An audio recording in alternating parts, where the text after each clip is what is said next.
Thank you very much, everybody, for joining. Today is our special session on pulmonary fibrosis and other rare complications for COVID-19. Moderators are Dr. T.P. Sahu, who is already here, and Dr. Ullas Batra, who hopefully will join soon. Next slide, please. Thank you. So, on behalf of Dr. Amish Vora and myself as program coordinators, and on behalf of Dr. Sahu and Ullas Batra, who are today's moderators, I welcome everybody.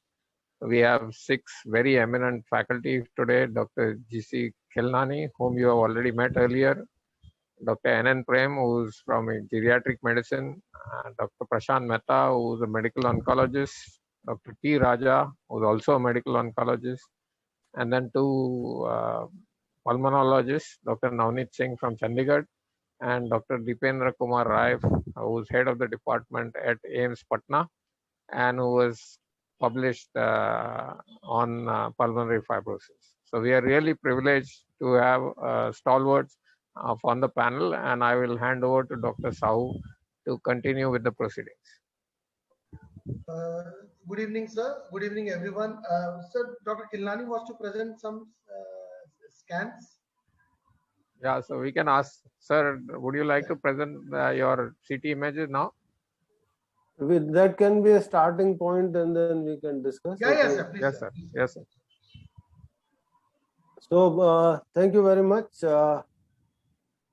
I just thought, we cannot talk about today. Pulmonologists cannot move without CT scan. So, I thought, as to make it little more interesting, I'll just share my screen here. So I thought that if I could present, is my screen visible? Yes, sir. And I'm audible? Yes, sir. Yeah, okay. So good evening, everybody. And at the outset, I will profusely thank Professor Parekh for including me in so many of discussion, which has been actually a learning ground for me. And today, when the topic came of how do we manage pulmonary fibrosis, so I thought we cannot but go without CT scans. So I thought we'll have the ball rolling by showing some CT scan and some kind of beginning. And the outset must say that today pulmonologists are a confused mass of protoplasm with pulmonary fibrosis. At the end of the discussion, I might confuse you as I am as far as pulmonary fibrosis is concerned. So I straight away go to the, of course, we know that 90-95% of the COVID patients have CT changes. Whether you do a CT or don't do a CT, but when you decide to do a CT, you will find this kind of ground glassing in these patients, which actually doesn't bother much to a pulmonologist. And but what happens that when these patients go to a physician who realizes, oh, the CT score is 10/25, he reads the report and starts him on steroids and sometimes pirfenidone and nintedanib straight away. So we don't worry about this ground glassing as far as the pulmonary fibrosis is concerned.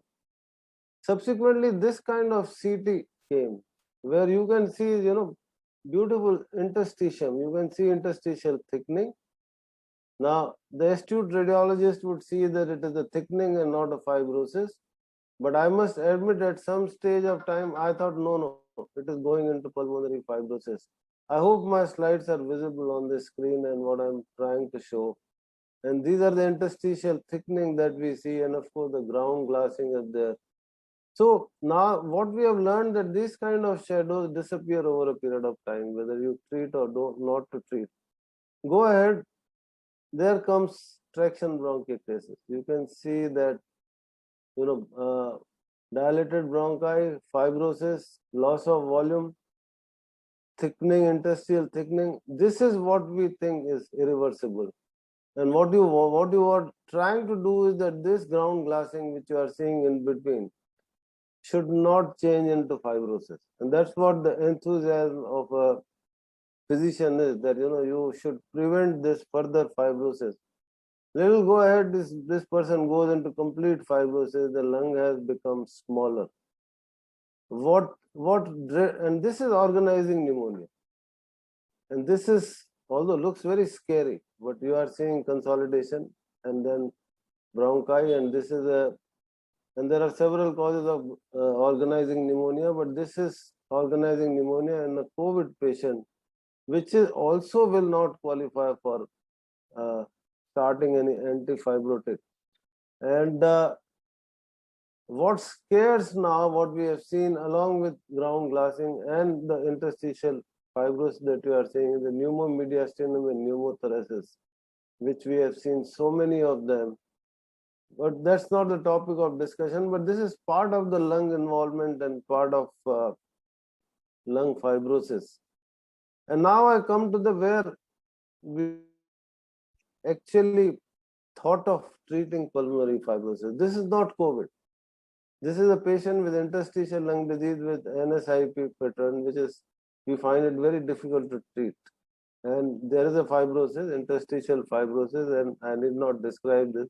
There's a bit of traction bronchiectasis also.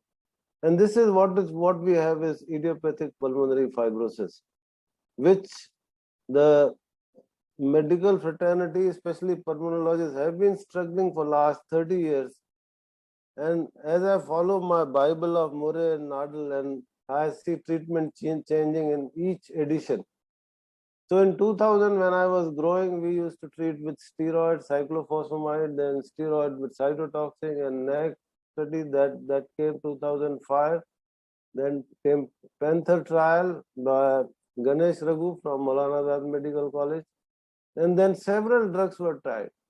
And finally, in 2014, pirfenidone and nintedanib were approved by FDA because they found place in the only treatment of idiopathic pulmonary fibrosis. So pulmonary fibrosis, pirfenidone and nintedanib sort of become synonymous. And what they do, I must tell you that they do not improve the lung function. They reduce the decline in lung function. So all these drugs were not I'll be as fast as possible. So what pirfenidone does is that it reduces the decline in vital capacity. It does not improve the lung function. It reduces the decline, but as the time goes in, you can see placebo and pirfenidone group, this gap increases. So therefore, there is some benefit in preventing fibrosis, and same thing in the IMPULSIS trial that nintedanib does. So pulmonologists thought when this came, pulmonary fibrosis with COVID, so can we try this? And should we use anti-fibrotic drugs? Because people were getting into fibrosis, they were getting on oxygen all the time. And this is the classical picture of a patient with scleroderma. NSIP pattern, non-specific interstitial pneumonia. And so then came the census trial. What this trial, this came in 2019, that besides idiopathic pulmonary fibrosis, they used it in all the fibrotic interstitial lung disease, be it rheumatology related or maybe related to any fibrotic disease. And what they found was that like in idiopathic pulmonary fibrosis, nintedanib had a similar result of reducing the decline in lung function. So now this is being extrapolated in managing COVID fibrosis. We still do not have any trial, and we'll discuss. We have two eminent pulmonologists with us. So how do I do it? Obviously, it is blank. I am also blank as anybody as far as the COVID pulmonary fibrosis is concerned. But what I do is that people who remain in hospital for say 2 weeks, they are in ICU, they have high score of 20/25, there is some amount of interstitial thickening. If they are improving clinically, I do not start them on antifibrotic drug. I call them after 4 to 6 weeks. If their oxygen saturation is more than 94%, I subject them to 6-minute walk test. If they desaturate significantly, or if their vital capacity or diffusion capacity is low, and diffusion capacity is more sensitive than vital capacity, then I ask for another CT.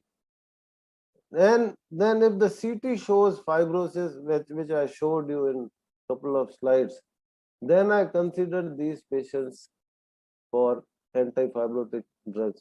There is nothing to choose between pirfenidone and the nintedanib, but nintedanib has a trial of being used in anti-fibrotic drugs.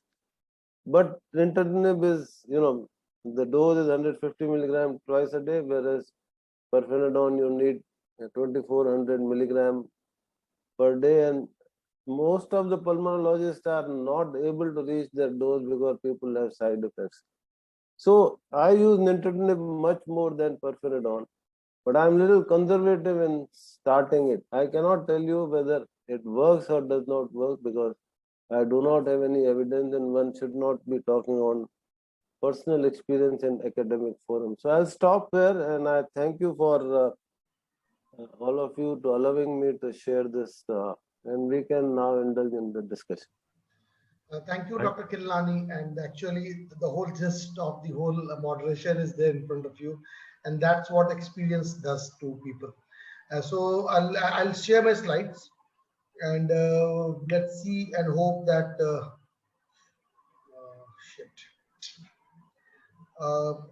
Can we do that from that side? Somehow have. Am I audible? Yes, Yeah, sir. yeah, You're audible, yeah, sir. yeah. I will Yeah, share your yeah. slide, sir. Someone can share it. I think so. Yes, sir. I'll just share, sir.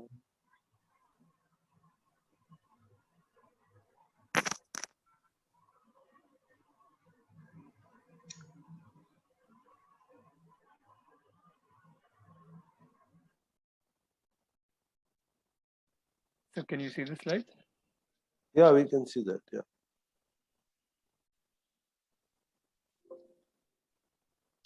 Sahu, sir.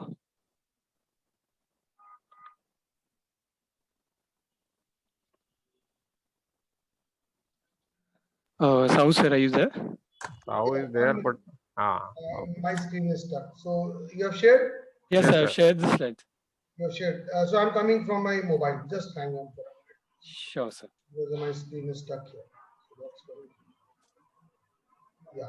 So can you just do it? Can you stop sharing? My screen is not working. I'll do it. Shit.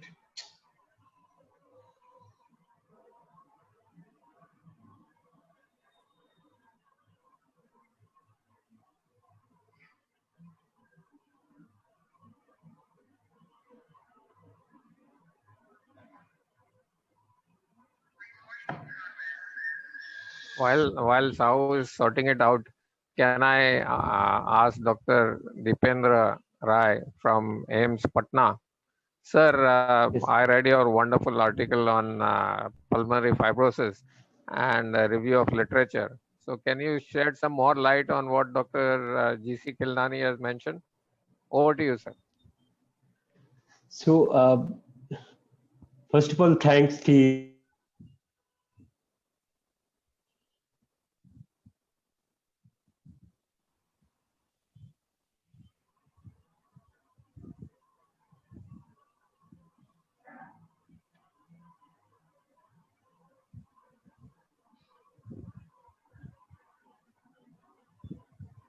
I think Dr. Dipendra's screen is frozen, sir.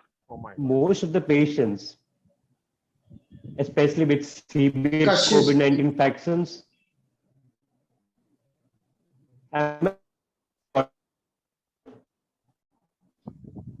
Kashish share. Yes, sir. I've Yeah. shared your screen, sir. Can you see it? Yeah. Now till Dr. Rai comes in, so I'll do it from this mobile. So sorry for the glitch, and let's go on with the panel. And we have a very eminent panel here, and Dr. Kilnani is there. We heard him. We have Dr. Prem, we have Dr. Prashant Mehta and Dr. T. Raja, who both are medical oncologists. Dr. Navneet, senior pulmonologist and does a lot of lung cancers, and Dr. Dipendra Rai, who has a lot of publications on COVID and lung fibrosis. So with that, let me first come down to Dr. Dipen. Sir, you're there?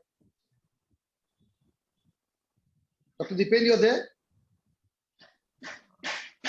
No. Okay. Dr. Navneet. Yes. Yeah. So you can take the first question. What percentage of COVID-affected patients would have lung fibrosis? Because you would have seen quite a bit of it. So can you just give us a fair idea, ballpark figure, where we would put it as a patient with clinically significant pulmonary fibrosis? I don't have the numbers because actually these are being followed up by my colleague, Dr. Sajal Dhuria. So, but what I know offhand is that the actual fibrosis is much less than what is sort of apparent radiologically initially, or just when they have recovered. And for several of these patients, just giving prolonged corticosteroids or just observation, and you reassess them later on, and these changes tend to go away. And so the initial perception that a lot of them have fibrosis on CT scan actually may not be true. Okay, so the basic point that's coming out is you're getting us the idea that most of the fibrosis do not last for long, and most of them recover on its own. So Dr. Khilnani, you have a vast experience and you presented your thought process. What do you feel in your practice? You have seen patients after recovery would land up after a particular period of time who would require treatment for a pulmonary fibrosis. So, of course, whatever I say, I do not have any organized data, but large number of patients we have seen in first and second surge. Those people who have, who are at high risk, and I again will recite, elderly and diabetics and all those things. We'll come to that, sir. No, So those are the people who have severe disease. Now, severe disease means in COVID means that pneumonia. Sir, coming to that, sir, we will come to that, the factors which lead to that. But what would be the percentage out of 100 patients of COVID who would have a significant pulmonary fibrosis? That's what I'm answering your question only. If you take the whole of India, that percentage would be less than 1%. But these are the people who have severe pneumonia requiring oxygen, have a bilateral disease, those who have dense consolidation, those who have pleural thickening. These are the people who have pulmonary fibrosis. If I talk about hospitalized patients who are in the ICU, it would be something like 5 to 10%, but that's anecdote. Yeah, so basically the literature also lands it around in the hospital patient around 10%, but in the normal population is less than 5. So majority of the COVID lungs do recover. That's the point one. Now Dr. Rai is in. Next question, please. Next slide. Yeah. So Dr. Rai, very important. You have been following this very closely and you have quite a few publications. Any difference in the first and second wave? Do you find that all of us read that second wave had more of lung involvement?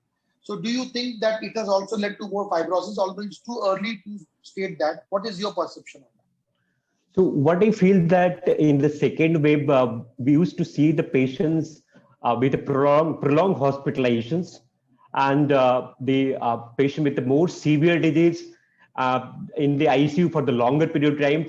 And when they come out from the ICU, they have some this post-COVID sequelae or fibrotic-like reactions.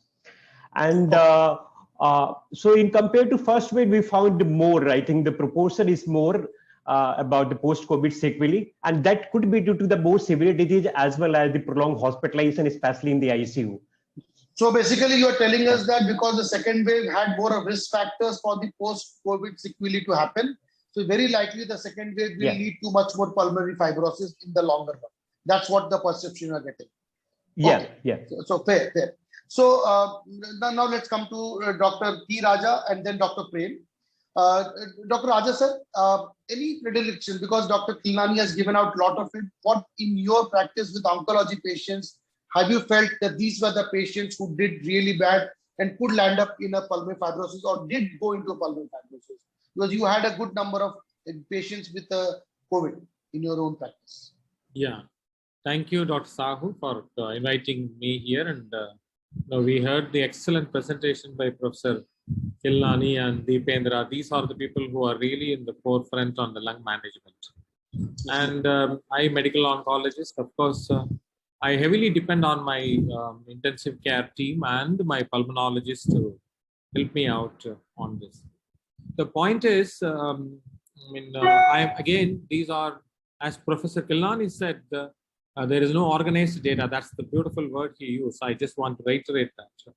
But the perception as we sit through and then we really swim through the waves, it is very distinct that the second wave has been extraordinarily difficult on us. And we have seen that, a number of patients, explosive numbers, and we being an exclusive cancer center, we had a really focused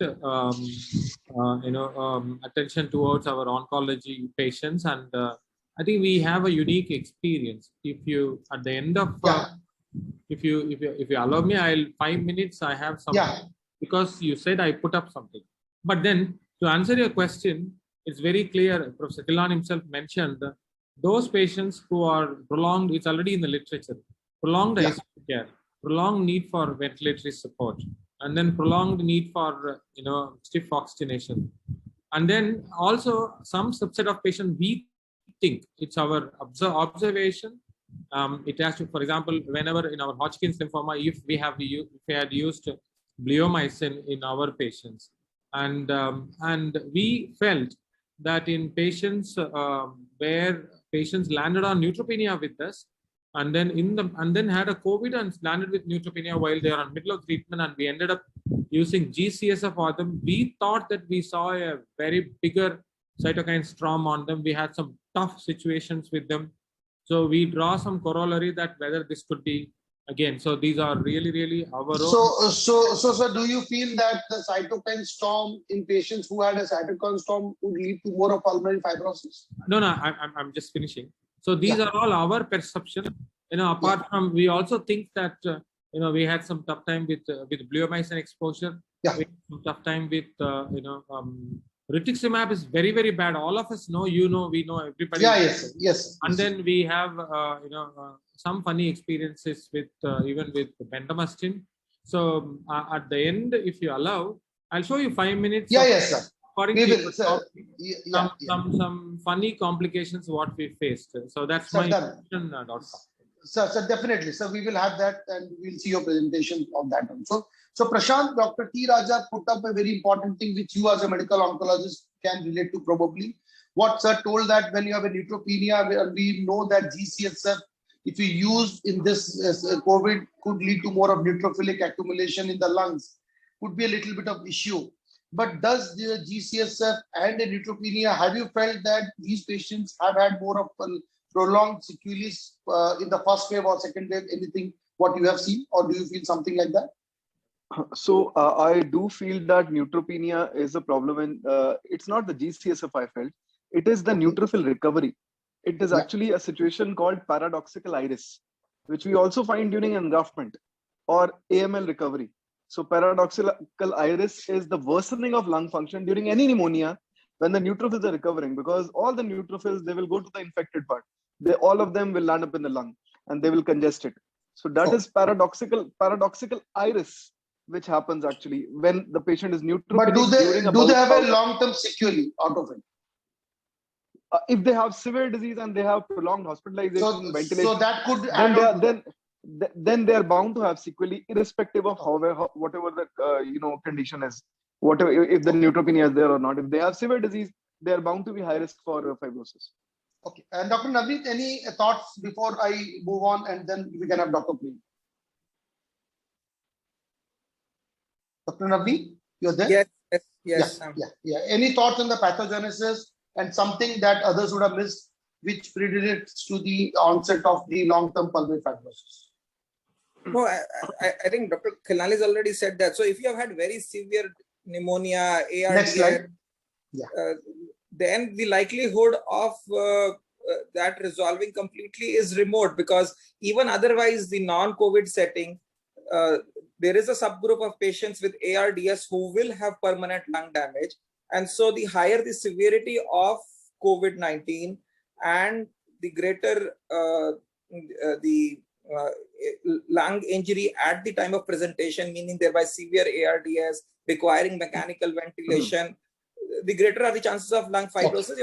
Because one factor which also comes into play is that when somebody is on a ventilator, especially prolonged mechanical ventilation, that itself causes some amount of lung injury. It's called the ventilator injury. Yeah. Yes. So you are still issuing that. Okay. So everything adds on. Okay, you're telling. Sorry, Naveed, we missed you. Yeah. So I was saying that for people who have had severe ARDS, severe COVID pneumonia requiring mechanical ventilation and prolonged mechanical ventilation, other factors also come into play, which would include ventilator-induced lung injury, development of secondary hospital-acquired or nosocomial lung infections, and as well as multiple drugs being used. And so their chances of having residual damage or lung fibrosis is much higher than for somebody who just had hypoxemia and recovered with oxygen supplementation. Okay, fair enough. So basically, if you look at the pathogenesis, we have a three-pronged attack that really happens. One is that virus itself can do the injury. One is the inflammation itself can do injury. Or a direct mechanical damage is what has been told. These are the major three pathogenesis pathway which has been looked into the injury of the lungs in the COVID. Next. So this is what it is, and I'll come to Dr. Rai. But before that, Dr. Prem, do you think there is a link between inflammatory markers, let's say IL-6 being high or LDH being high, and the chances of getting a more of a prolonged pulmonary dysfunction in the longer run? Thanks a lot again for having me here, and of course with all the stalwarts here, it's only learning for us.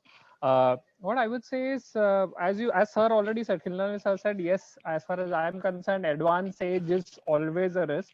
But what I see in severity of disease, so with severity of disease, comorbidities, and I'm getting to your point of LDH. So what has actually been seen that, in one of the studies which I read, it was very clearly said that serum LDH has been a marker of disease severity, yes, but it has always been. So to purely say that it will be sort of elevated only in this is difficult to say, but in any lung injury, it has been seen. And if you see the prolonged ventilation part as well, apart from that, things like lymphopenia, I think leukocytosis, which are very traditional markers. So they are the ones which have been seen, more the disease severity, more. As far as what I have seen in my patients, prolonged ventilation, unfortunately, with already a person with maybe an age-related emphysema, or of course, if they are smokers, which you will sort of, their lung is already. So then it becomes even more difficult to tackle. And what the beautiful, actually the pathogenesis you had shown just in the previous slide, there was just an article which I saw which has actually shown it pictorially. So I might. Is there in the last slide? I put it in the last slide. You have. So great. Okay. Sorry to open it up. No, it's okay. It's fair. Because see, I'm also learning. I'm not the best person to even moderate a lot of these term words. Sure. So if you look at it, cigarette smoking is there. I'll come to Dr. Rai because he has written a lot of articles in it. I'll have his last word on this. The CT severity score, which Dr. Khilnani has rightly pointed out, the sex predominance, males are more affected. Basically, we are looking into all those who are predisposed to interstitial lung disease per se. Elderly, smokers, males is what we're looking at. Next. And this is where it is, that it gives away that lymphopenia, which is spoke, leukocytosis, the inflammatory markers. Dr. Rai, I read both of your articles. I could read two. You may have published more on this. So what is your take? Because the take-home message which I saw in most of articles for LDH, you put a lot of emphasis on LDH. So is it that because we do LDH common in COVID? Is it that these are the patients, because the LDH is high, more prone for the disease process, more inflammatory markers, that's why the more injury? What is the thing you think? I think in my personal view, there is correlation between this all these inflammatory marker and the post-COVID lung fibrosis. We don't have enough evidence, we can say, at the early stage. There are some studies shows that especially higher LDH, which is associated with development of lung fibrosis. Some other studies I have found that higher CRP, even higher D dimer level, they have correlated with the post-COVID lung fibrosis. All the biomarkers. Yeah, so as far as inflammatory marker is concerned, I don't think we have enough evidence to just conclude that. But one thing I would like to say that there is a recent paper which is published in the Radiology Journal, and it clearly shows that especially if the CTS score is more than 18, meaning the severe radiological involvement during the acute phase, there is a higher chance to development of this post-COVID lung fibrosis. So extent of the radiological involvement is more important in compared to this inflammatory marker, which is a dynamically vary with the day. So, and there are so many drugs which are affecting their levels. So it is very difficult to just give a correlation between these two.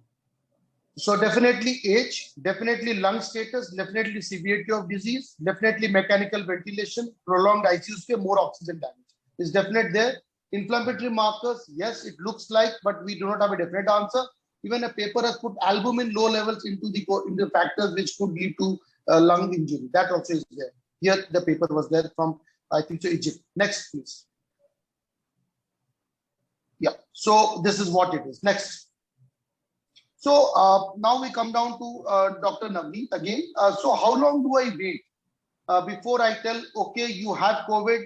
Is it that I can tell it in the first week, or we need to have that 1 to 2 months and then we can tell, okay, now we have something to deal with? Because then I will come to when should we start the treatment for that, although there is no definite evidence. Dr. Navneet. No, so I think this is a ongoing and simultaneous process from whatever I know from my colleague who's handling this actually, that if the patient has sort of recovered and still has significant amount of abnormalities on chest imaging, be that X-ray or a CT scan, and has also symptoms related to that, which means dyspnea, then probably the steroids which have been started need to continue. And in fact, they are looking at giving high dose versus low dose steroids.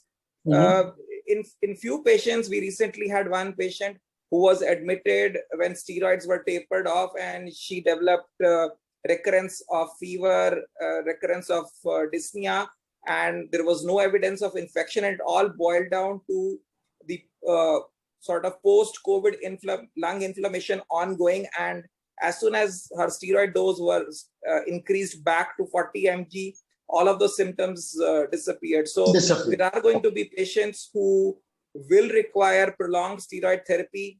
Whether you need to give a second agent or not entirely depends. So basically, we do not know when it will start. It is something that is ongoing. Dr. Khilnani, what is the earliest you have felt that, okay, this is when I will start one of the nintedanib, or I'll start the other drug, antifibrotic? So partly it will be a repetition what I said in a hurry because it was not planned. But okay, I'll give my mind since there's no literature about it. So those people who have a hospital stay of say about 2 weeks, they have mild hypoxemia, require oxygen, do not go on ventilator. They are able to be discharged home on 1 or 2 liters of oxygen or without oxygen, with a little bit of shortness of breath, and suppose they have a score of even 15 or 18, and I do not worry about giving them antifibrotic drugs. Now, how do I follow them up? I follow them up with 2 weekly inflammatory markers, and my markers are CBC, CRP, D-dimer in that order. I'm not doing LDH very regularly because this is my experience. Those who have severe pneumonia, ferritin could be a good marker, but usually I get these 3. To my mind, IL-6 is most unreliable parameter on which I can base my treatment. Now if they are improving, if they are having these markers which are on the higher side, then I continue with the steroids in tapering dosages because these denote ongoing inflammation, which is not necessary. Next. 4 to 6 weeks. Just give me 2 minutes. Yeah, sure. 4 to 6 weeks down the line, I call them to the OPD. If there are resting SpO2 is more than 94%, I subject them to 6-minute walk test. Also a PFT and diffusion capacity. If they are moderately deranged, then I subject them to CT scan. And then in that CT scan, I take help of my radiologist and I see it myself critically. If I can see traction bronchiectasis and evidence of fibrosis, I do not have any hesitation in starting them on antifibrotic drug. There is nothing to choose between nintedanib and pirfenidone, as I have already said. However, there are some patients who are on ventilation, are in hospital for 4 to 6 weeks, difficult to wean off the high flow oxygen, and then we do the repeat CT. They already developed traction bronchiectasis. Now, these are the patients who are there for 4 to 5 weeks. They are on high flow oxygen. The CT is showing me that the CRP and all those things have come back to close to normal, but still they require high flow oxygen. CT is showing evidence of fibrosis. These are the patients I am constrained to start antifibrotics right in the hospital before discharge. So around a month's time is what I get from you is when you look at. But Dr. Rai, I was reading through literature and I found that even the antifibrotics some people feel that you start off as early as possible. Sometimes they felt that it could start on the first week. What is your thought on that? Sir, my respect to Khilani sir, but I have some just contrary view. If you look on the indication of antifibrotic in interstitial lung disease, so we are not giving antifibrotic all interstitial lung disease. We are also not giving this antifibrotic drugs for all fibrotic interstitial lung disease also. We used to see many fibrotic interstitial lung disease, but if it is non-progressive type, we generally don't use this antifibrotic drug. So what is the indication of antifibrotic here? In my experience, most of the patients, even with fibrotic-like changes, I can say, not honeycombing, other than honeycombing, most of them are resolving with the time. I'm just giving the low-dose corticosteroids and the pulmonary rehab and the anticoagulant. I'm not in habit to write antifibrotic, but most of the patients are responding with that. So I'm not finding the exact indication of antifibrotic. It may be some particular specific phenotype of this group where we can use. We need to identify this phenotype or the special type of this post-COVID lung fibrosis patient. As the sir said that those patients, especially those who are worsening and having exertional desaturation, oxygen requirement, in that cases we can get, but we don't know the effect so of this basically, antifibrotic. Dr. Rai, the point I'm getting is you still are not convinced about antifibrotic, the role in post-COVID. You would depend on steroids more at this point of time. If you feel there is a need for something to do, look at the inflammation and look at inflammatory, you go to steroids. So you're still not very much convinced about antifibrotic. Dr. Prem, your experience is exactly the same, or do you start antifibrotics? And if yes, quickly, when do you start? It is 1 month, 2 months, or you wait for the fibrosis to really settle in, then you start? Dr. Prem, you're there? Muted. Okay. Dr. Prem, you're muted. Yeah. To be very frank, I am also been more experienced with steroids, is what I would say. Not really given a lot of antifibrotics. My thing was in certain, I just wanted to put it forward because we have certain publications are saying there is an issue of the antifibrotics, I think nintedanib, with bleeding as well. So because anticoagulation is almost there for almost every patient with COVID-19. So I would want a comment from the panelists on that as well. I'll come to that when I come to nintedanib. Very short, maybe 5-10 minutes, I'll finish off my panel. Last, Prashant, steroids, the point that people are banging upon is antifibrotic. There's no evidence. All of us know the trials are ongoing. The steroids, when do you continue the steroids at discharge? If there's still a pulmonary fibrosis, do you escalate the steroids with a dose of anti-inflammatory when you use for fibrosis around 20 to 30 milligram prednisolone? It's the 20 to 30, little higher dose than what you use for a normal COVID thing for 10 days. So what is your take on that? Dr. Prashant, you're there? Dr. Raja, can we have you? Meanwhile, can I say a couple of lines? Yeah. So there's no difference in what I am saying and what Dr. Rai has said. Exactly. Maybe I was misunderstood. I'm not on a short fuse of starting antifibrotic drugs. When I'm sure that there is fibrosis radiologically, I'm not against steroids either. The inflammation has settled down. The fibrosis is setting in.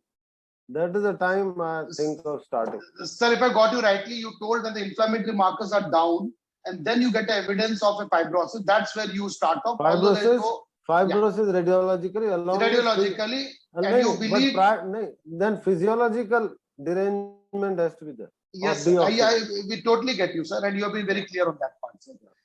Dr. Raja, sir, you are there? No. Okay, we move on. Steroids? I'm here, sorry. Yeah, sir, please, sir. Sorry, sir. Sir, steroids in the oncology patients which you have treated, have you used steroids beyond the 10 days of recovery trial? And if yes, it has been pulmonary fibrosis and you felt it was required, and what is the dose? You escalated the dose or you kept it at the low dose? Dr. Sahu, I must confess here that we have a very interdisciplinary management, and we are heavily loaded, and most of this management is really shouldered by our CCU team and also by our pulmonologists in integrated care. But having said that, I've seen them, so I'm not going to even profess my expertise on, but I would, having learned about the long-term complications of steroids and all, every day whenever we see the patient, we'll talk to my intensivists and pulmonologists, and when do I step down on the steroids? That's the most important question I'll keep on asking them. So that's where I am. I don't even want to say that. Okay. So the next, please. Yeah. So this is the pirfenidone, and this is what all of us spoken about. The doses can start from 600, go to 2400. As Dr. Khilnani pointed out, it's a tough dose to maintain. Next, we have the other next. We have the other one, nintedanib. All of us know this as oncologists. We used it in our lung cancer, although with lesser amount of success. All of us know that, but there has been good data for the pulmonary fibrosis. Just I would like to say one thing here. If you look at the 2017 publications, the beautiful publication when to start and when to stop antifibrotic therapy, not post-COVID, but it is for the ILDs. And they pointed out that you start as early as possible. That's what the recommendations goes to. When do you stop? They told you may go on for a prolonged period of time for the antifibrotics, both of them. They told that you should be probably stopping only when there is a toxicity or you have something as a improvement not happening. So that is what the guidelines have been told. Can we extrapolate that way? I'm not that sure. Next.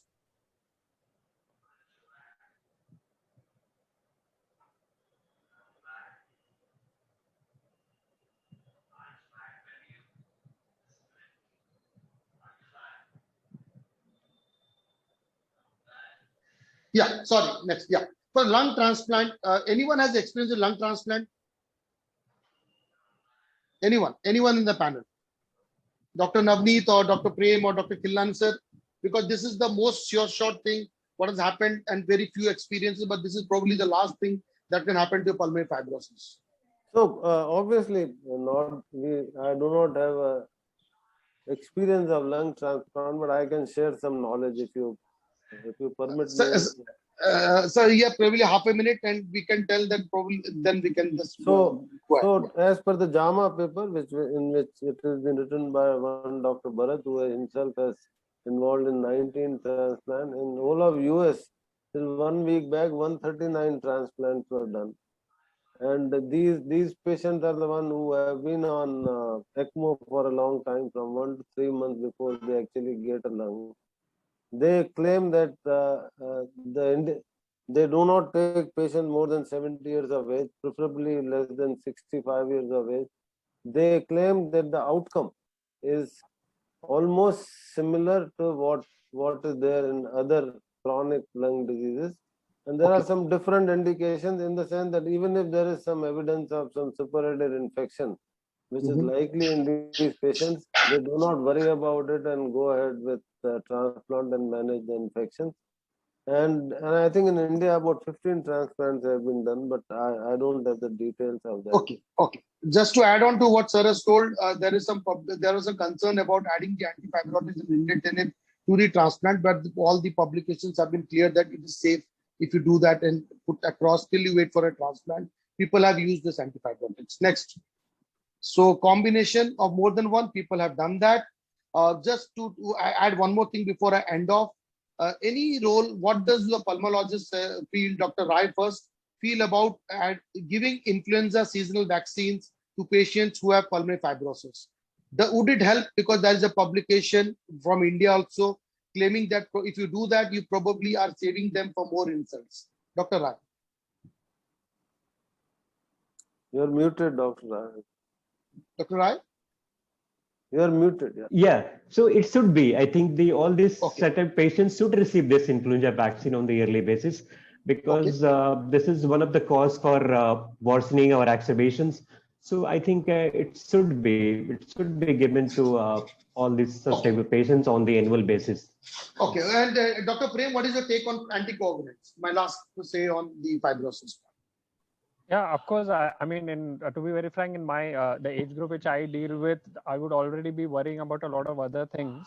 So I will have to take it purely case to case. Yes, with the bleeding risk involved, what I have seen acute cases, there is I mean, with pulmonary fibrosis, I don't have that much experience with anticoagulation. Okay. But yeah, in general, we all know anticoagulation works. Yeah. Dr. Navneet, I just have one. Yeah, please. Yeah, I just Please, have one please, question. please, If I could just put it off. What is the incidence of hepatotoxicity with the antifibrotics, especially because COVID already causes a bit of hepatic involvement? So is that a reason why we shouldn't start it early, or we should start it early anyway? Anyone who wants to take it? Because the literature, if I can, Dr. Navneet, you want to take it? Otherwise, I'll take that on. Dr. Navneet? Yeah. This is about the hepatotoxicity, right? Yeah. The concern about hepatotoxicity. So liver functions typically would be normal by the time the patient has recovered, and you have to take a decision about starting an antifibrotic drug, which would be typically a few weeks down the road. And the way you monitor, even otherwise, you would have to do that. Pirfenidone is probably more likely to cause liver enzyme derangements as nintedanib, but I really don't know whether one could choose just based on this. And nintedanib, you can even start with smaller doses. I mean, 150 mg BD is one way of doing. Yeah, but you could use the 100 mg strength and use 2 tablets to start with, monitor, and then increase to 3 tablets to 300. That you could even do it that way. Yeah. So basically, the concern is of liver toxicity. All of us know that you told bleeding for nintedanib, but basically you monitor, and I think we dose reduce it, and that is done, and that could be doable. Dr. Rai, anticoagulants with this, because there is a lot of literature on pulmonary fibrosis anticoagulants. People are recommending you should use it. Your last word on this. Next. So just to answer to the previous question. Yeah. So the hepatotoxicity of this antifibrotic is really the limitation for the use in the early stages. We are also planning to use in the acute phases, especially patients with a severe group, and we are planning for a trial whether it can prevent the development of this lung fibrosis. So whether we can give an acute stage, but most of the patient, almost 50 to 60% patient, are having a hepatic dysfunctions, and so we can't give this nintedanib, especially even pirfenidone. So this is definitely a limitation for its use in the early stages and even in the acute phases. About the anticoagulant in the acute phases, of course, this is one of the most important drugs along with the steroid. And even the post-COVID phase, we used to give around 4 to 6 weeks, and especially patient with who recover from severe and high D-dimer labor, elderly patient, and patient with a comorbidity. In all such type patients, we used to give for around 4 to 6 weeks, especially the newer oral anticoagulant drugs. So next slide, please. So this is what the diagrammatic which Dr. Prem probably pointed out. This what Dr. Prem, I'm right. Yeah. So this is the mechanical injury, the inflammation, and the cellular injury directly from the virus. That is very clearly mentioned in one of the articles. Next, please.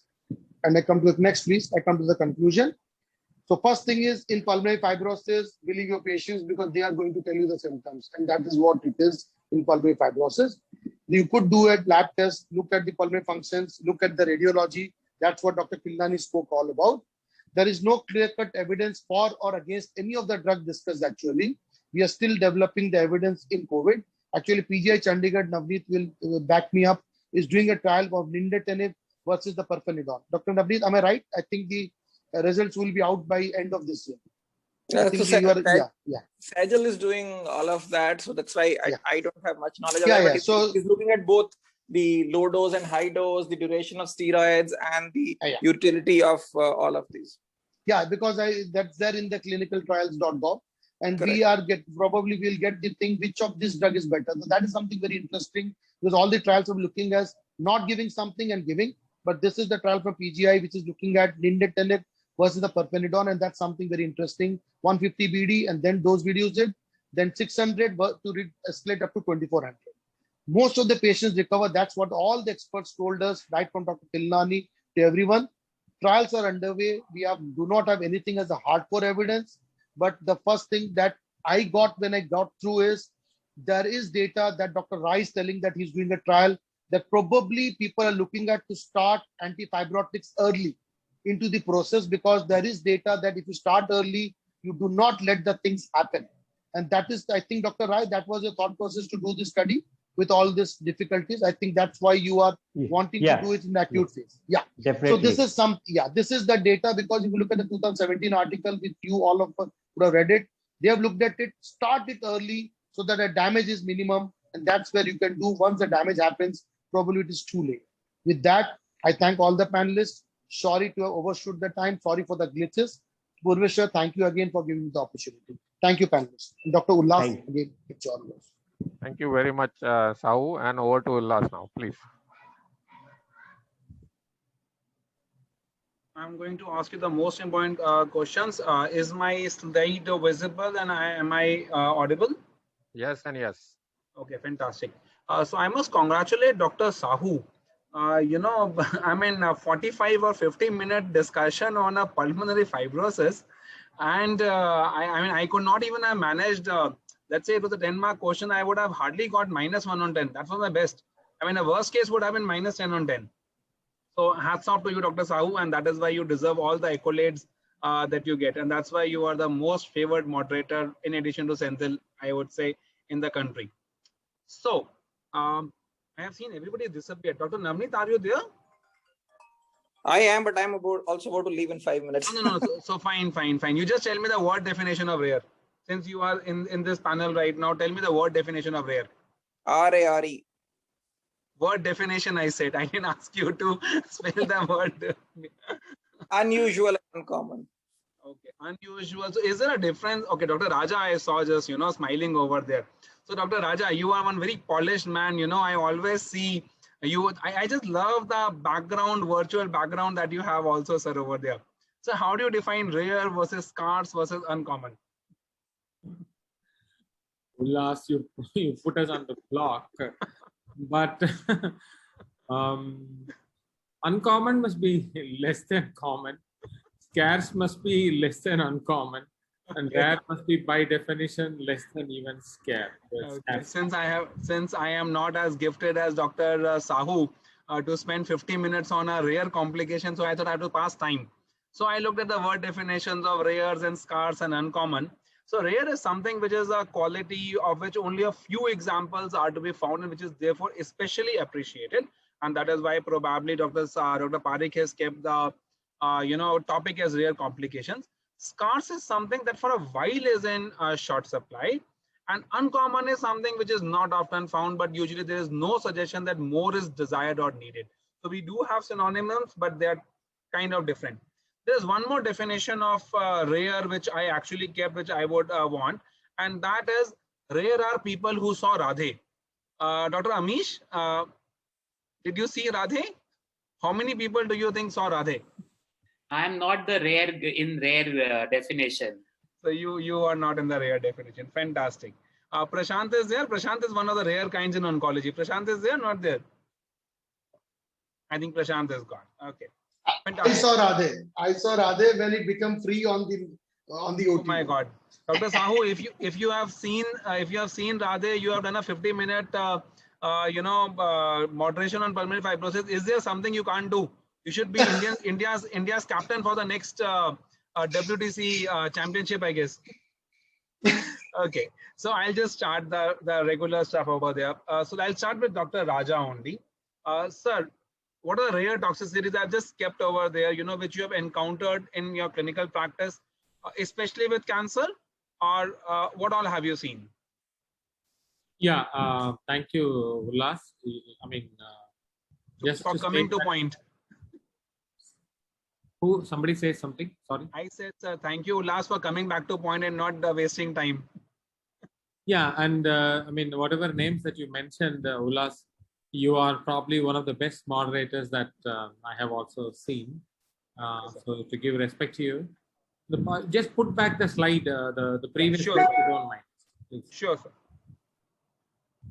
I mean, you know, we, as you know, we are a dedicated cancer center, so exclusive oncology work. If that was the question, then respiratory issues are the most major issues, no doubt about that.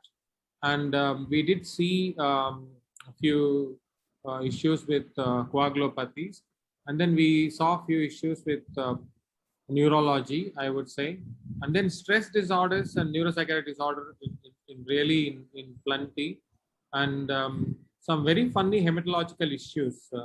And I already told Dr. Parveez and also Sahu that because of this session, we quickly put together a small collection of some funny things that we saw that will take about 4 to 5 cases, 5 minutes. At the end, when you do, I will present that. Fantastic, sir. Was there an association between any of the cancers or hematological, non-hematological, anything, any warning signal, something which made you believe or surprise? Tell me more about the GB, any of the neuropsychiatric manifestation that you had? No, most of them, really had to face neuropsychiatrics. What I meant is really mood changes, depression was what we could appreciate in several of our patients. And I believe that is probably due to the stress, disease, and isolation and all that one. And difficulty is even the family is either not able to or not so many. You can color it. So that is very acutely there. That's what I feel. Okay. Yeah, one. We'll come to that a little later. Thank you. Sure, sir. Dr. Nagnath, what is your take on that? What did you saw something?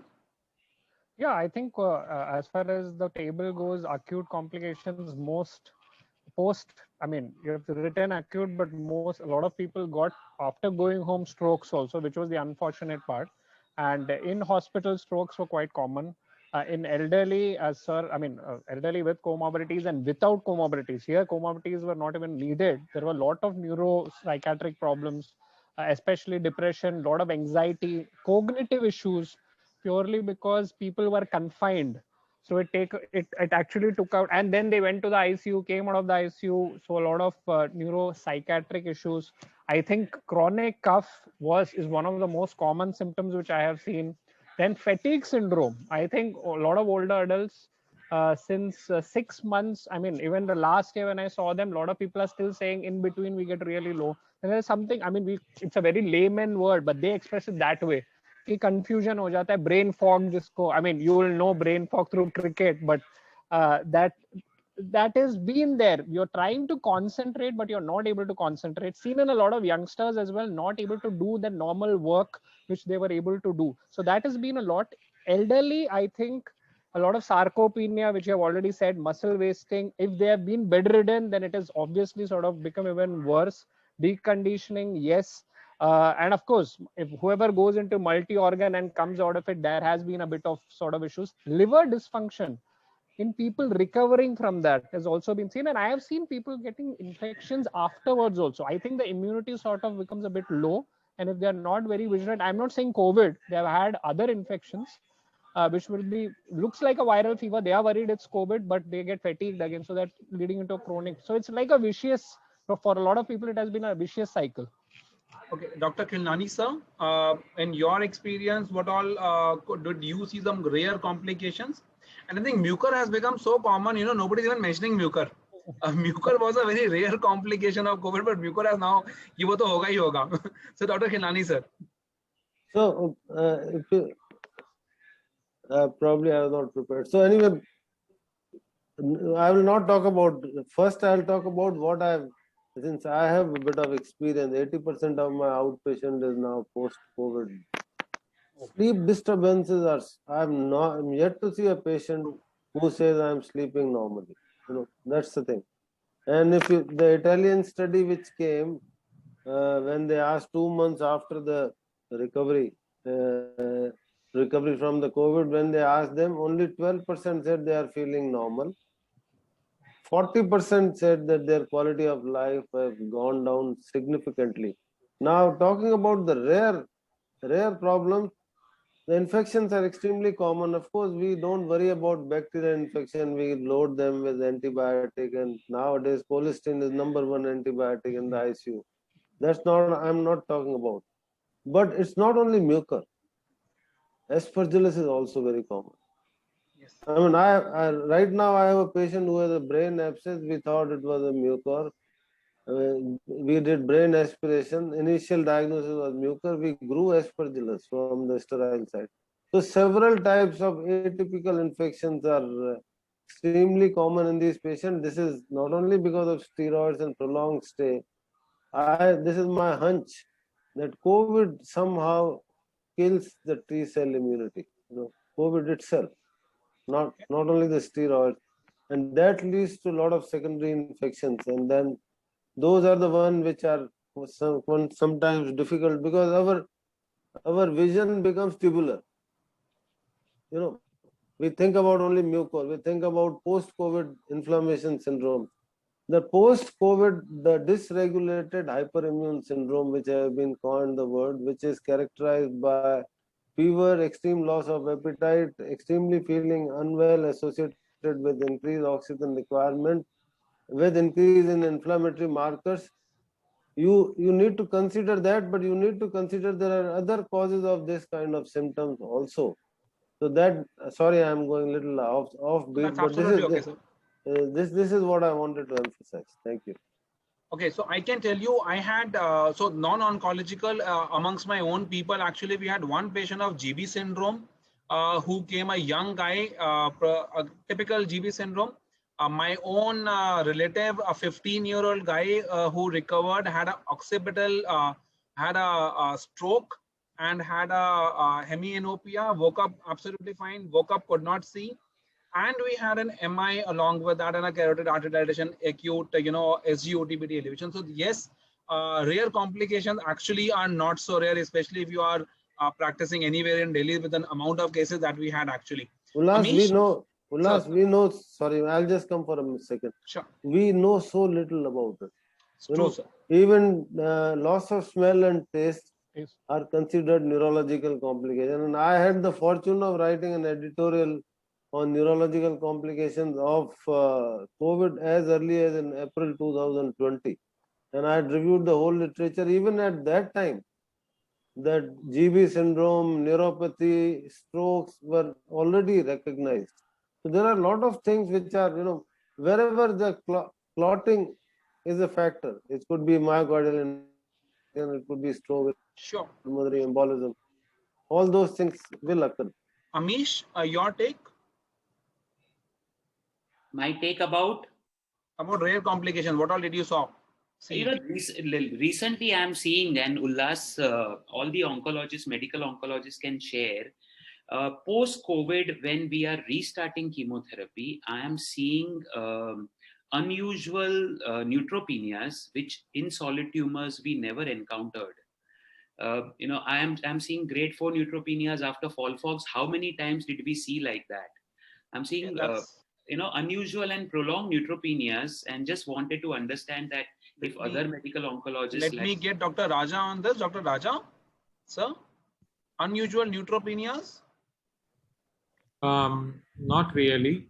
Not really. Not really. Post to the treatment, I would single out lymphomas, leave the lymphomas alone, rest everyone. Post recovery, many of the solid tumors, we have conducted the rest of the treatment as it is where it is. It will include solid tumors. I have even continued leukemia therapies post recovery. So lymphomas is a different kettle of fish. We'll come to that.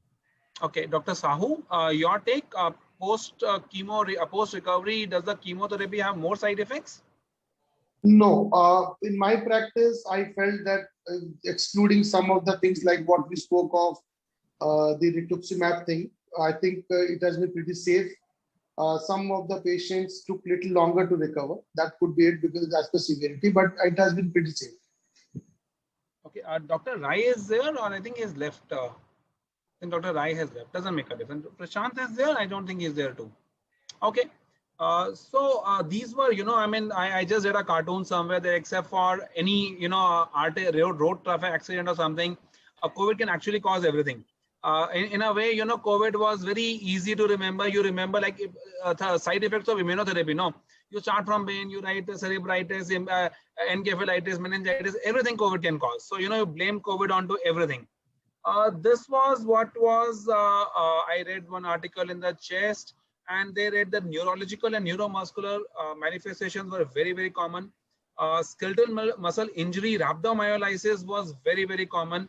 Coagulopathies and thrombotic complications also have been described, But if you look at this, skeletal muscle injury, 19% of people is not a small number at all. It basically means that, what I liked in Dr. Sahu's moderation, the last slide, we should always keep our eyes and ears open, believe the people. People come to us with saying, dard ho rahi hai. My standard answer is, हाँ मुझे भी हो रही है. And now tell me what to do. You talk to them, एक CPK करा के देख लो, कुछ और problem तो नहीं है. We need to keep our eyes and ears open actually for this. Since you mentioned about CPK, my lab person is experiencing a very high rate of abnormal CPK values post-COVID. He was telling me day before yesterday that when he used to calibrate CPK once in a week or once in 10 days, nowadays every alternate day he's calibrating just to see these high values of CPK and CPK-MBs. What are they? We don't have an answer, but since you mentioned about CPK and 19%, it may fit into the bill. I think the rhabdomyolysis or some amount of muscle injury is basically having it just written over there. Skeletal muscle injury, 19% over here. So maybe there is something that, we need to trust our patients ki, they are not doing drama and they are just not trying to gain attention basically. So this was another thing which is a rare complication of COVID-19 as an isolated headache. What I told you about my nephew. Acute limb ischemia was what was seen over there. This was very, very important, major spontaneous subcutaneous emphysema and pneumomediastinum. I'm sure Dr. Khilnani knows about a patient, and I think who was being treated at Rajiv Gandhi Cancer Institute. He knows everybody, all respiratory physicians in the town. And this guy had a pneumothorax and a pneumomediastinum. At that time, we thought because of the pulmonary increased pressure. But that is also massive spontaneous emphysema, pneumomediastinum also was there actually, which could be having a complication of COVID. CNS complications, again, because of the ACE2 receptors being over there and, hyperimmune response to the COVID also was actually reported. So, Dr. Raja, sir, any biomarker, okay, not biomarkers, in lung cancer, you always have biomarkers. So any clinical or laboratory features to predict that this guy will have a complication of COVID, like when I look at Amish's face, while I ask a question, I know what the response is going to be there. So did you have a look at the patient and find out this guy is going to get something? Again, I would believe that probably the correlation is not there in a very definite term. The most important thing, like I think you mentioned, you and Sahu, keep your eyes and ears open, because we have learned that all sorts of complications can come. So listening to your patient and all that is very, very important. Adding to what Dr. Prem said about the neuropsychiatric things, the funny thing is, I have seen very, very well educated and well sophisticated attenders who had to look after the COVID patient, and a mother and a single daughter, very well provided, but they were a small family. Like that, there are a couple and she also contracted positivity, but she didn't have a problem. She went into depression post the mother recovery. I think the whole thing of going through just about the depression alone. But apart from that, there are some parameters like a prolonged ICU care, prolonged ventilation, oxygen requirements can tell you about what's going to happen with your lung. And any of these inflammatory markers seem to be a pretty good, at least for the acute syndrome, prognosis of the acute syndrome, all the inflammatory markers seems to be very, very relevant, that you all know, including the simple things like the CRP, DDM, and so on and so forth. But to predict any of these rare complications, are there any clear biomarkers in that kind of a term that we look for biomarkers in our patients? I'm not aware and not sure. Okay, Dr. Prem, what is your take on that? Any biomarkers that you, okay, any features, not biomarkers, anything which will tell you that, CRP is high, like Dr. Sahu mentioned in the chat box, and maybe a prolonged increased CRP will get something? Is there something like that? I feel, of course, not only this biomarker, I would want to reiterate this again, like how Dr. Khilnani sir said, that it's very easy to put everything on COVID, but at the same time, we should be vigilant enough that it could be another issue, not necessarily because of COVID, but COVID could be causing it. I might be confusing in that statement, but it's basically you need to really think about it. In my way, there is actually, I would say, more of a quantitative kind of way by doing scales. Now, by scales, I mean cognition, presence and absence of depression. So I can at least know that would be more of a scale kind of biomarker in which I can see what is that particular cognitive state post maybe if I have any pre-COVID, well and good. If not, at least I can monitor and see that whether there is actually a worsening or not. But to be very frankly, to say a blood biomarker, most of them are acute phase reactants. Even if you see chronically, if it's increasing, I mean, your immediate, this would be, am I looking at another infection also? Because you're always thinking that way. You can't only say that we are only monitoring sort of for COVID only. So no real biomarkers as such, baby, you have to keep your eyes and ears open. I think that is what everybody is trying to say. Dr. Khilnani, sir, yes. Amish will say, I always have to bring my wife into it. I have to bring my wife into everything. She's sitting in the next room. If I don't, then I'll not get dinner. So, Miss C, multi-inflammatory syndrome in children.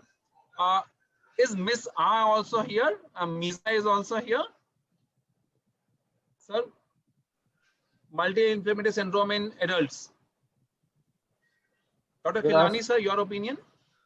Of course, it is there. What has been coined in children is because the complications of COVID are supposed to be not there in children. If you go into the history of SARS-1, which I read for some reason, SARS had a mortality of 7 to 17% in general, and mortality was more than 50% in elderly and with comorbidities, but not a single child died below the age of 12 years. This is the history. So for some reason, corona does not affect children commonly, but there are some cases of multi-system inflammatory syndrome have been found that actually exemplified by the inflammation of various systems, multi-organ damage.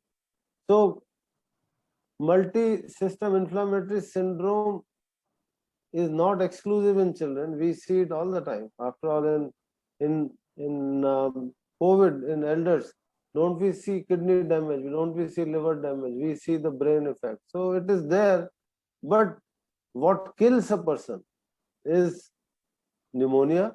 What kills a person is cardiac event. These are the two which kill, of course, other strokes. And that's my take on this, but I may not be the best knowledgeable person. Dr. Raja, sir, in oncology, last time we presented the data, we all felt we don't see that much of Miss C and Miss A in that. What is your opinion on that, sir? I agree with Professor Khilnani, because I'm sure there is but as Dr. Prem said, we end up, a patient is there, the patient is ill, we end up chasing infections, and then we end up, if the patient is not out of the hospital, you end up covering them with some sort of a broad, you are compelled, and then you end up chasing them with CTs and then bronchoscopes, bronchoalveolar or whatever, and then even if there is, and then if you are still not demonstrated a fungus, then we do a BD glycan something. We keep on searching, and then until then the patient is on. Definitely nobody takes the pedal off. Steroids, all of us have learned to get out of steroids, but antibiotics and antifungals, until the patient gets out of the hospital, we carry on to, and then we see all these enzyme. So I believe what Professor Khilnani says, that there is inflammatory symptom. Okay. I think this is going to be my last question. Is the management, Amish, can I ask you, is the management of these rare complications similar to that of the common one? Give steroids, give Toci, don't give remdesivir or whatever? How will I know that answer? You know everything, Amish. That is why. No, I only know one thing. When in doubt, we all want you to have dinner. So ask your wife, and whatever she says, we agree on that point. I can't tell you everything. No, so it's very difficult, na? If you have a rare this thing. But can I comment on what your question was, Miss C and Miss A? Yeah, sure. I think more and more patients we are seeing what Khilnani sir coined the term about dysregulated inflammatory or autoimmune syndrome. We are seeing a lot of patients who are having persistent of symptoms 20 days after, 25 days, 1 month after. In fact, that is another rare complication, rare or in my practice common thing which I'm seeing is patients are not just coming out of fatigue. They are not back to normal even when we start chemotherapy again. And I don't want to ask other medical oncologists because they don't see what I see. So I just want to share my comments on that. That's right. I don't have an answer to this question, what you have put. Sure. Dr. Raja has answer to all my questions. Dr. Raja, sir. You have to manage the complications, each one on the merit. So COVID really has been an interdisciplinary care, and you need everyone. You need the neurologists, you need the pulmonologists, you need the IDs, and everyone is pushed to the corner. And we can take it this way, that if suppose I see lung, and then looking at the lung inflammation, I try to predict what will be the outcome. I mean, if I put the patient on the ventilator, this is where I see the patient gets better, and then I feel the patient is getting better, and then I have a predictable pathway, able to predict in some other patients. Here, so for some reason, for something, it cheats us. Somewhere it really hits us back. And many of these complications, what exactly happens and evolves, I think will be later on, will be collectively assessed and addressed, and that why some of that behaved out of proportion or slightly out of the way to the normally known way of. So the complications, the short answer is it has to be managed as it is, where it is, what it is, but then expect that it's not going to be a tame horse. It's going to behave on its own. You have to learn to ride it. So that's how it is. I think in the pediatrics, I'm sure it behaves like a Kawasaki disease in a multi-system. This thing, in addition to steroids, they give immunoglobulins. So that is what they do in pediatrics in non-oncological care. So whether anybody would really want to give, I don't know. That was it. Let's forget about the diagnosis. I think how do we diagnose is, I'll only answer this, is basically keep calm and have a high index of suspicion. That is how, believe the patient, trust the patient. This was a quote that I took from the last time, sometime before our medicine. Somebody wrote, "He who knows how to treat syphilis," because syphilis also is a multi-system disorder, knows how to practice medicine. I think he who knows how to manage the complications of COVID actually knows how to practice medicine. And Dr. Raja said, absolutely interdisciplinary, you need to involve a lot of people and take their inputs from there. Again, stay paranoid, trust no one, wear the mask, and that's all that I have to say. Thank you. And can I now please invite Raja sir to share his data of the rare complication that he had. Thank you for being a sport and being excellent practice. Thank you. Thank you, Ullas, and I thank the organizers and Amish and Sahu and everyone, Parvish Bhai. Once this request came that whether I can join, then the topic was very fascinating, rare complications. So we thought, okay, and over the past 2 days, from yesterday to today, we thought we'll put together whatever that we saw. This is not kind of any We are not going to give an extrapolation out of that, or we are not going to give conclusions. This is just the journey as we over the past 1+ years, we had in our unit, in my unit, we had about 242 patients, which we thought will need some sort of hospitalized care. Now, I'm not even counting on the n number of home cares and so on and so forth. In that 242, we ended up directly taking care of 124 patients. The rest had to go out to the other hospitals for want of bed, for want of money, etc. And only these 124 we retrospectively assessed, and then we presented it the other day. And then came this request. So I'm just going to present few cases. And this is a very quick compilation over the past 24-48 hours. This patient is Mr. S, 67-year-old male.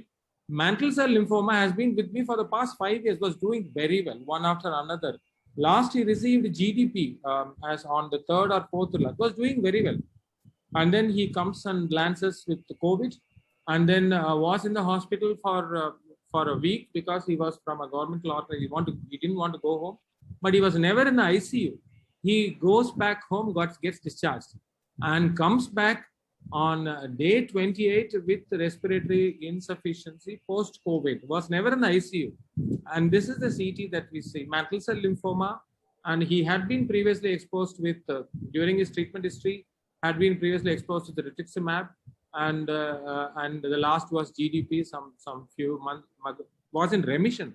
And this is, a score of, 1825. The previous CT score when he went home was 1225, and you can see that interlobular and the subpleural interstitial thickening and patchy consolidation. And you could also see the pneumothorax and also the pneumomediastinum in this patient, even before he went into the ICU. This is another patient, Mr. ND. He was on RCHOP. He had finished 3 cycles, and then in between he contracted COVID again, was discharged on the normal COVID, went home, lands back on day 26 with the respiratory insufficiency. And this is the CT. You would see bronchiectatic changes, and you would see dense consolidation. You see a CT score of 20/25, and pneumothorax and pneumomediastinum and subcutaneous emphysema before the patient was put on ventilator. So this is 53-year-old patient, was otherwise in a good shape just a month ago. Mr. M, and this patient was a Hodgkin's disease, had received ABVD, didn't do well with ABVD for some reason, so had to go on early DAP, was on DAP. We thought was doing well on DAP and then landed on COVID, and again, as usual, went home, landed on day 28 with this. You can see that the patient has got a CT score of 23/25, and has got, you can still see those lymph nodes. Some of the Hodgkin's lymphoma lymph nodes are still there, and you see the honeycombing, thickening, fibrosis, traction bronchiectasis, and this is nearly post 28 days. And another patient, solid tumor, and this is a colon carcinoma, was on second-line FOLFIRI bevacizumab, was responding to FOLFIRI bevacizumab. That was the tragedy. And this patient developed COVID, and in the same ward at the same time, literally about a dozen had a COVID. That was the start of the peak of the second wave, but went home very well, comes back after 2 months, and was never in the ICU, goes back home, comes back. Look at this, and you have this multifocal ground glass haziness, and we have new fibrosis, so on and so forth.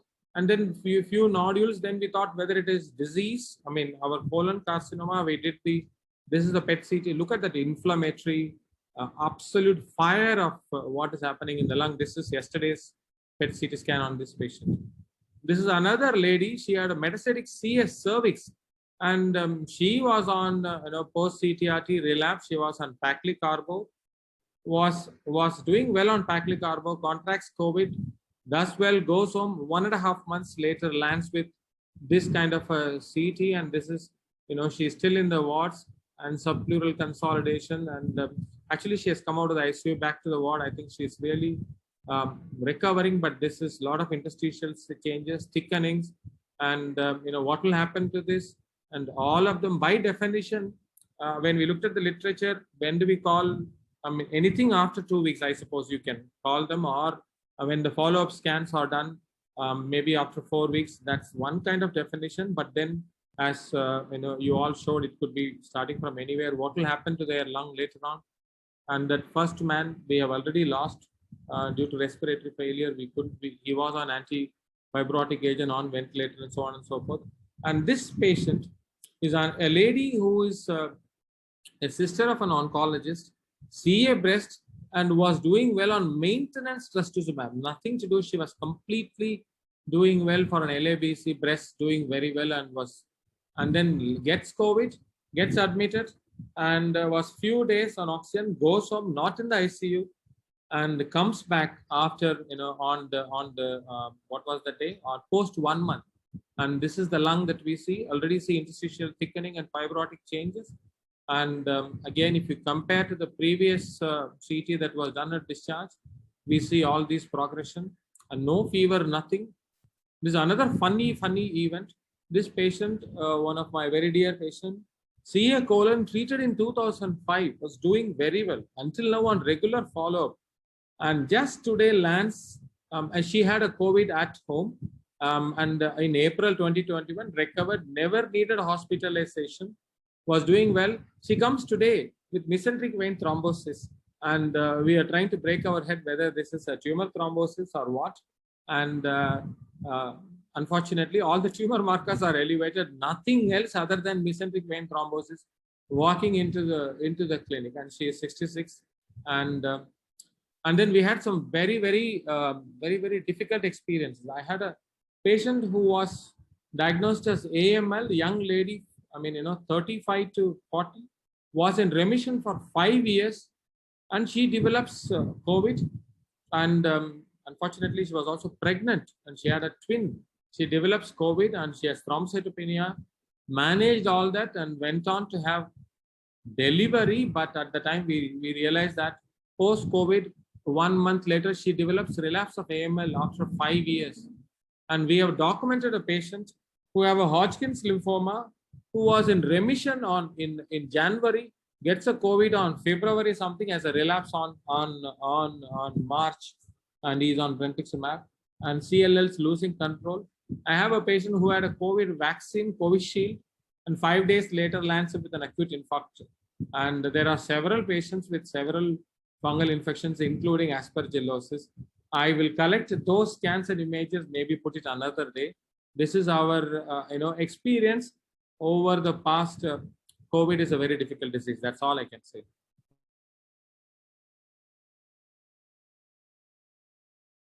Wonderful, Dr. Raja. That was absolutely amazing. Can I Yeah, Dr. Khilnani, please go ahead. I was thinking, why I am sitting here still. Pulmonology is finished, but actually this is amazing. Sir, this is all our pulmonology help test. I'm just primary. While my colleagues pulmonologists have decided to leave, I am here because I am a physician, and I have interest in all the presentations. So I have some comments to make, because the amazing cases that you have presented, there could be two reasons for that. And one reason is that these are the cases of dysregulated hyperimmune syndrome, which continues for months together. That is one.